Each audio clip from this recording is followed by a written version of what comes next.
আসসালামু আলাইকুম সম্মানিত অডিয়েন্স, আশা করি সকলে ভালো আছেন। তো আমরা আবারও হাজির হইলাম।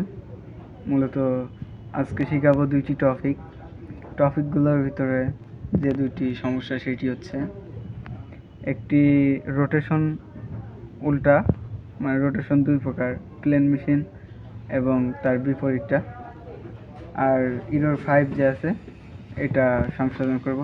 মূলত ইরর 5টা এমন একটি ইরর যে জ্যাক বোর্ডগুলোতে আপনার সবসময় এটা বেশি হয়ে থাকে, প্লাগ ইন সমস্যা অ্যান্ড প্রোগ্রামিং সমস্যা। এটা সলভ করব, কারণ ইররটার জন্য মেশিন রান করা একদমই অসম্ভব। এটা ভেরি ইম্পর্টেন্ট, এটা আমাদের জানা থাকা উচিত। তো আসুন আমরা দুটি সংশোধন করার চেষ্টা করি। তো আমরা সর্বপ্রথম রোটেশনটা দেখব যে আমাদের ওভারলক মেশিনটার রোটেশন কোন দিকে আছে। সুইচ দিয়ে নিলাম মেশিনের, একটু রান করি। এখন আমাদের মেশিনটা কিন্তু দেখতে পাচ্ছেন প্লেন মেশিনের দিকে ঘুরতেছে এবং বোর্ডেও দেখতে পাচ্ছেন ইরর 5 একসঙ্গে দুইটি সমস্যা। তো আমরা এটা সংশোধন করব কিভাবে দেখুন। প্রথমে আমরা বোর্ডের সুইচটি বন্ধ করে নেব, নাহলে ইররটা যাবে না। সুইচটি বন্ধ করে নেব, কিছুক্ষণ সময় খাবে, 5-6 সেকেন্ড।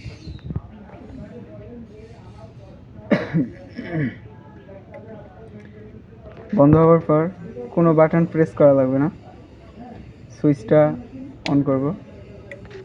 অন করার পর আমাদের সর্বপ্রথম ইররটা সলভ করতে হবে, নাহলে আমরা আবার যখন মেশিনটা রান করব রোটেশন দেখতে যাব ইররটা চলে আসবে।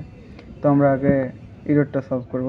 এই কারণে এখানে দুইটি বাটন আছে, একটা হচ্ছে পি বাটন আর একটা হচ্ছে এস বাটন।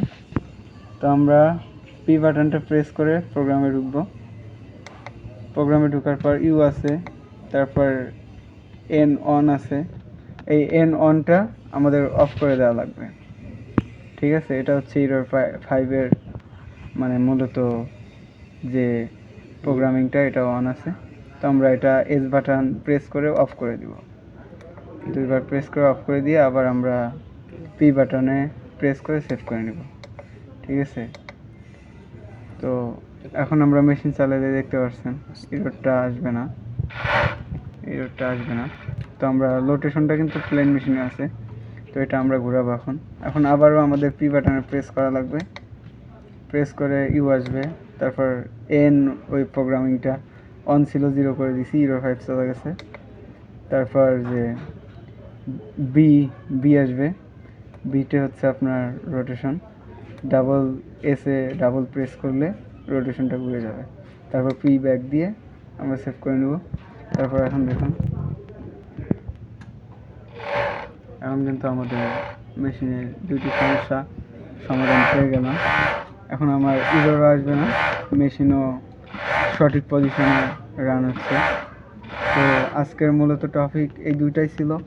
ভালো লাগলে আমাদের চ্যানেলটিকে সাবস্ক্রাইব করে পাশে থাকবেন, এরকম আরও সুইং মেশিন টিপস পাওয়ার জন্য।